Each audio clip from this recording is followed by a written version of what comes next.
नमस्कार। आज हम भगवत गीता के एक बहुत ही कह सकते हैं दिल को छूने वाले अध्याय पर बात करने वाले हैं। जी, 12वां अध्याय भक्ति योग। हाँ, भक्ति योग। यह अध्याय हमें सिखाता है कि ईश्वर से दिल का रिश्ता कैसे जोड़ा जाए, मतलब प्यार और भरोसे के साथ। सही कहा। और अक्सर एक सवाल मन में आता है ना। बिल्कुल, कि भगवान के किसी रूप की पूजा करें, जैसे कृष्ण की या शिव की, या फिर उनके उस रूप का ध्यान करें जिसका कोई आकार नहीं है, जो दिखता नहीं। हाँ, मतलब साकार या निराकार, कौन सा तरीका बेहतर है? ये उलझन बहुत लोगों को होती है। और इसी उलझन को ये अध्याय सुलझाता है। वैसे आगे बढ़ने से पहले छोटी सी गुजारिश। हाँ जी। अगर आप सबको ऐसे ही ज्ञान बढ़ाने वाले विषयों पर और गहरी जानकारी चाहिए, तो इस चैनल को जरूर सब्सक्राइब करें और इस वीडियो को लाइक भी करें। हाँ, और इसे अपने दोस्तों और परिवार के साथ शेयर भी करें, ताकि ये बातें ज्यादा से ज्यादा लोगों तक पहुंच सकें। बिल्कुल। तो चलिए शुरू करते हैं। बात शुरू होती है अर्जुन के एक बड़े सीधे और मुझे लगता है बहुत जरूरी सवाल से। जी। वो भगवान कृष्ण से पूछते हैं, हे कृष्ण, कुछ भक्त तो ऐसे हैं जो हमेशा पूरे प्रेम और श्रद्धा से आपके साकार रूप की पूजा करते हैं, मतलब मूर्ति या छवि की। हाँ। और कुछ ऐसे हैं जो आपके अव्यक्त, निराकार यानी बिना रूप वाले स्वरूप का ध्यान करते हैं। तो इन दोनों तरह के भक्तों में से किसे योग का बेहतर ज्ञाता माना जाए? मतलब कौन ज्यादा श्रेष्ठ है हाँ, ना? किसे आप ज्यादा अच्छा मानते हैं? हाँ, ये सवाल वाकई बहुत अच्छा है। और कृष्ण का जवाब भी आप देखें बहुत साफ और प्रैक्टिकल है। क्या कहते हैं कृष्ण? वो कहते हैं, अर्जुन, जो लोग अपने मन को पूरी तरह मुझ में लगाकर, यानी मेरे साकार रूप पर फोकस करके अटूट श्रद्धा और प्रेम से हमेशा मेरी उपासना करते हैं, उन्हें मैं सबसे उत्तम योगी मानता हूँ। अच्छा, तो साकार भक्ति को उत्तम मानते हैं। हाँ, उनके अनुसार ये रास्ता जिसमें ईश्वर का एक रूप है, जिससे आप प्यार कर सकते हैं, जिसे देख सकते हैं, जिससे जुड़ सकते हैं, वो ज्यादातर लोगों के लिए नेचुरल और आसान है। ओके, तो मतलब भगवान के किसी रूप से जुड़ना ज्यादा आसान है।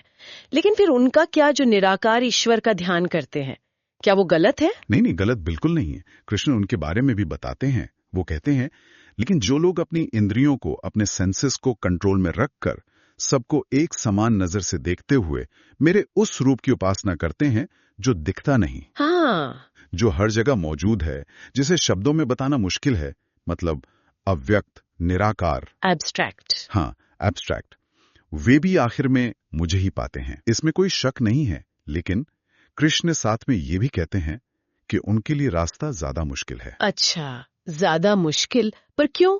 अगर दोनों रास्ते आप तक ही पहुंच रहे हैं, तो एक ज्यादा कठिन क्यों हुआ? इसकी वजह देखिए, हमारा मन है। हम इंसान आमतौर पर शरीर से, दुनिया की चीजों से ज्यादा जुड़े होते हैं ना। हाँ, ये तो है। हमारा मन किसी न किसी सहारे की तलाश में रहता है।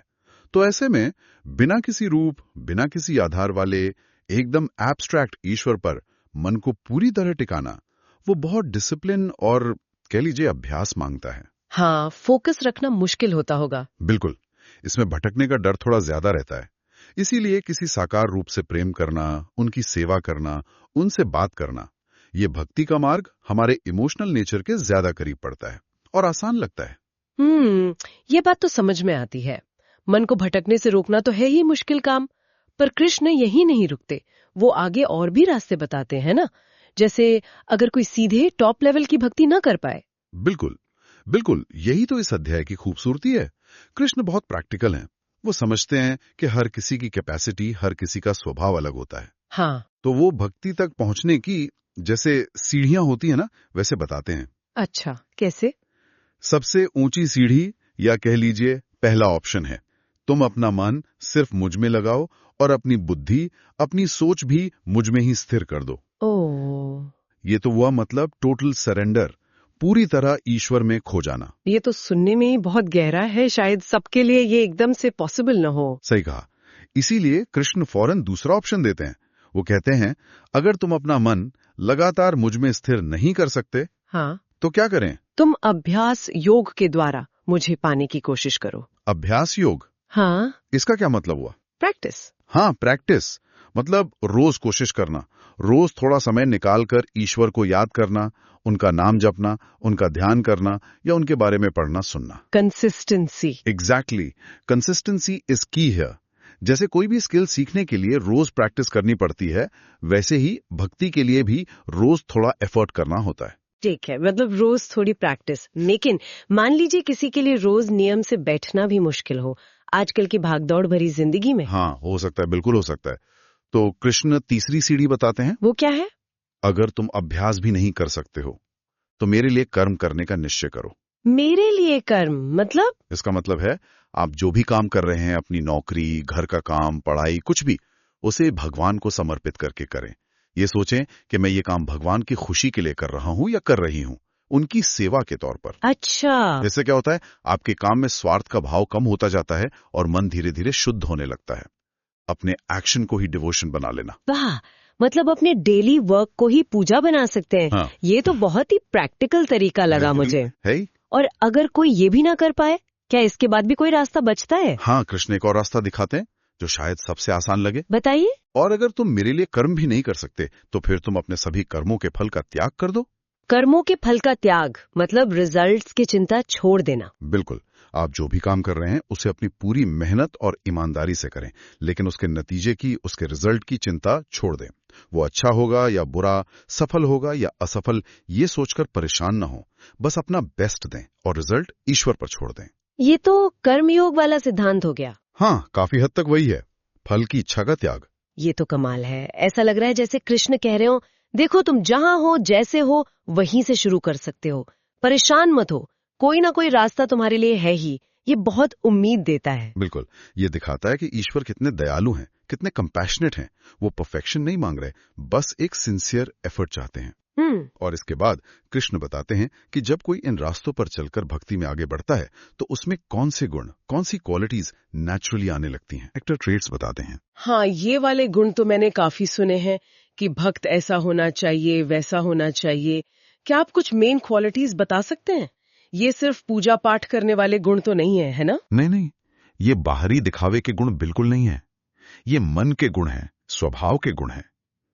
कृष्ण कहते हैं कि उन्हें वो भक्त प्रिय है कौन? जो किसी भी प्राणी से द्वेष या नफरत नहीं करता, सबके लिए जिसके मन में फ्रेंडलीनेस और कंपैशन यानी दया का भाव हो। जिसमें मैं और मेरा का भाव नहीं है, ईगो और बहुत ज्यादा अटैचमेंट यानी ममता उससे फ्री है। जो सुख आए या दुख, दोनों में स्टेबल रहता है, बहुत ज्यादा उछलता या गिरता नहीं, सम रहता है, इक्वानिमस।